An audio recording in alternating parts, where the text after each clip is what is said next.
Since 1997, South Park has been one of the most controversial yet popular series of all time. Now, 26 years later, South Park is not only surviving, but thriving, and is as relevant as ever.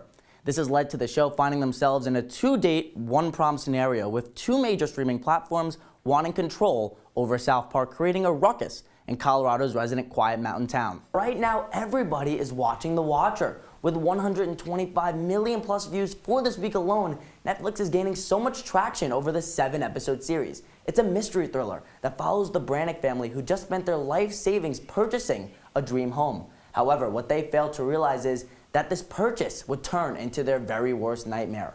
Ryan Murphy truly outdid himself while creating the show. I started watching the series Monday night and finished it less than 20 hours later. It was jaw-dropping, and if you're a horror fan like I am, you're gonna love this program.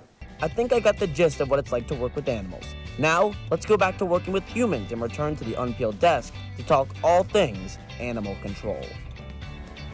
I'm just happy you don't have a bite mark in your neck. That was great, man. So we saw all the Super Bowl ads, and I'm just very happy that it finally premiered. So what exactly is the show all about? Yeah, so Animal Control is really the TV love child of National Geographic and Brooklyn Nine-Nine. It stars Joel McHale, who plays Frank Shaw, the frontman of the Animal Control unit in Seattle. He meets his new partner, Shred, and let's just say, Spencer, Shred is a really cocky, arrogant individual. Can this odd couple work it out and help animals and humans alike? That's why we're tuning into the show to find out. What do you think?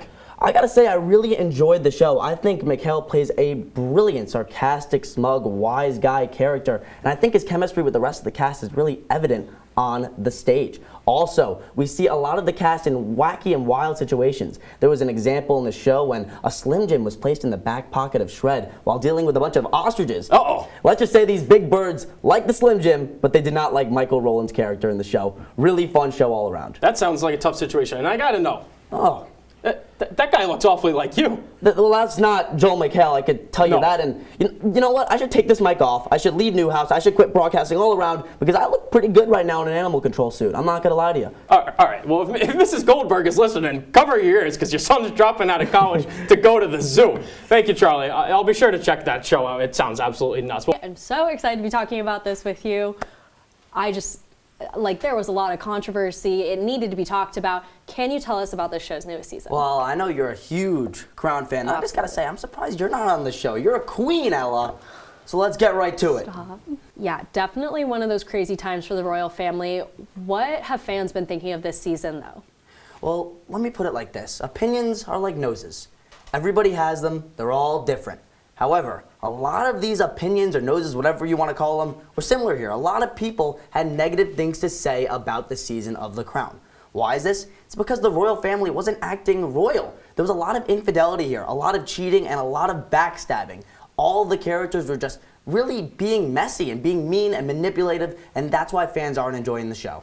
The year is coming to an end, and with an overabundance of streaming services taking over our screens, 2022 became a very memorable year for TV. But what TV shows stood out from the rest? Here are my top 5 TV shows of 2022. Number 5, Stranger Things Season 4. Following a long 3-year hiatus from Season 3 back in 2019, Stranger Things returned to Netflix with a bang. Expect to see a return to the Upside Down because this show is renewed for another season. Well, I may be the Joker, but I'm certainly not joking when I say that Halloween Horror Nights is the real deal. The houses are incredible. All year round, the Horror Nights team plans out, creates, and builds brand new haunted houses, which are so detailed and realistic that they can be interchangeable with real-life movie sets. This year, Universal had 4 houses based on intellectual properties, with the other 6 being based on original concepts the Horror Nights team created.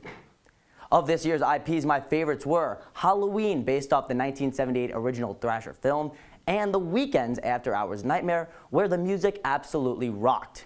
Out of this year's originals, my favorite house was Dead Man's Pier, Winter Wake. In a small New England fishing village, winter strikes and a phantom sea captain has summoned his horde of undead fishermen from sea to Earth. This house was one of the best I've ever seen, with a surreal set surrounding a giant sunken ship. The house also included rain and wind effects, which made me feel like I needed to wear a coat. Over the past 5 years, going to Halloween Horror Nights has been a tradition between me and my dad. It's my favorite weekend of the year because, yes, I do love Universal, but I love spending time with my dad even more. Happy Halloween.